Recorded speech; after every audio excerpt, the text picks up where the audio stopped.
As teased before the break, we are going to talk Lloydminster football. Both Lloydminster football squads are doing well since their clash a couple of weeks ago. And certainly they both had success over this weekend. Holy Rosary, a bit of a tougher test against the St. Paul Lions, winning 15-7, while the Lloydminster Barons had their way with the Cold Lake Royals. For sure, for Holy Rosary, maybe not the offensive numbers that they would have hoped. However, St. Paul is a pretty good team in the Wheatland Football League. They average 12.5 points against per game. So to score 15 on them, it's not like you're doing bad against that team.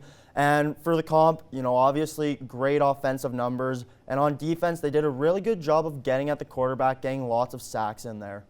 And that's obviously a good confidence builder again for Lloyd Comp, because since that game where they struggled to score against the Raiders, I don't believe they've scored less than 50 points. For sure, and you knew they would get the flow going just with the roster and the amount of skill they have on that team, but they'll need to keep that going as they play Bonnyville coming up, and that's a tough test. They're going to need to win, or else there could be some playoff implications, maybe a road game rather than what they're used to consistently playing at home, so they're going to really need to rely on those big players to make some big plays.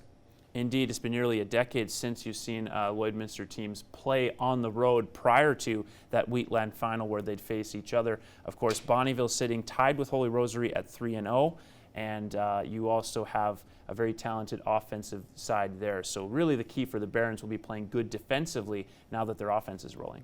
For sure, and their defense, like I mentioned, good job of getting to the ball.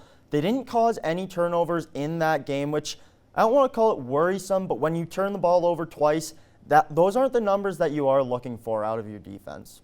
Indeed. And we'll stay in the world of football just for a moment here because we can briefly talk about pro sports. Lots going on in both the CFL and the NFL. I guess a little over a month left, and then the CFL playoffs will begin. On the NFL side, we're into week 3, and the Antonio Brown saga just continues. And he's now saying he's not going to come back to the NFL after the Patriots have released him. For sure, he's angry at NFL owners for saying they can just cancel contracts whenever they like. Right now, if he doesn't get paid, he's only going to make $200,000 for the season, which I know is still a lot of money. But when he expected to make $9 million at least, it's a big down cut for him.